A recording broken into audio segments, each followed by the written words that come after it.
నేను ముఖ్యంగా ఆర్పీల నుంచే స్టార్ట్ చేయమని కోరు. ఎందుకంటే మంచి సమాజ నిర్మాణం ఎలా ఉండాలంటే మన పరిసరాలు చాలా క్లీన్గా ఉండాలి.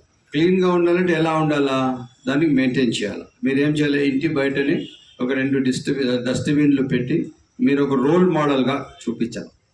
ఎట్లా మనము ఇంట్లో ఏం చెత్త ఉన్నా తీసుకొచ్చి తెల్లవారి ఇప్పుడు మనం ఒకే యాంగిల్కి 2 డస్ట్బిన్లు పెట్టాం, తడి చెత్త పొడి చెత్తలాగా. ఆ డస్ట్బిన్లు మీ ఇంటి ముందర గేట్ పక్కన బయటనే పెట్టి అవి ఏం వచ్చినా కూడా తీసుకొచ్చి మీరు వేస్తా పోతే సో పక్క ఇంటి వాళ్ళకు వీళ్ళకు రోల్ మోడల్. లేదా 2 డస్ట్బిన్లు తీసుకొని మీరే ఇంటి బయటనే పెట్టి అది ఉన్న చెత్త అంతా దానికి మెయింటైన్ చేస్తే పక్కన ఉన్న వాళ్ళందరూ చూస్తారు, మళ్ళీ మీ సభ్యులకి ఇస్తారు.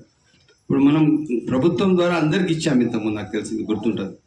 సో ఆ విధంగా మీరు తీసుకొని పూర్తి స్థాయిగా ఎక్కడ కూడా ఇప్పుడు చూడండి, ఒక మనిషి పోతా ఏదైనా కింద పారేస్తే ఇమీడియట్గా ఒక మనిషి తీసి ఇచ్చి బ్రదర్ ఇది కాదు స్థలం, ఇది పారేయడానికి అక్కడ వేసేయండి అని చెప్తే తక్షణమైన అతను రియలైజ్ అవుతాడు, ఓ నేను తప్పు చేశాను, మన ఊరు బాగుండాలి.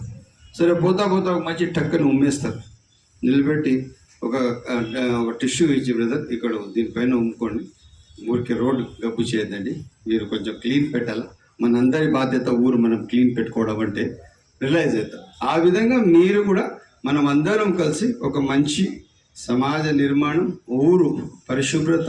ఇప్పుడు మీరు ఫారిన్ కంట్రీస్ వెళ్ళండి, ఎక్కడన్నా వెళ్ళండి, ఎంత క్లీన్ ఉంటుంది. మన జనాభా ఎక్కువ ఉంది, కాకపోతే మనలో కూడా క్లీన్నెస్ చాలా ఎక్కువ ఉంది. అది మనం ప్రదర్శించడం, అది మనం చూపించడం బాధ్యత మన అందరిది. దయచేసి నేను మీ అందరికీ ఒకటే కోరుతున్నాను, మన పరిసరాలు మనం క్లీన్గా పెట్టుకుంటేనే మన ఊరికి మంచి పేరు వస్తుంది.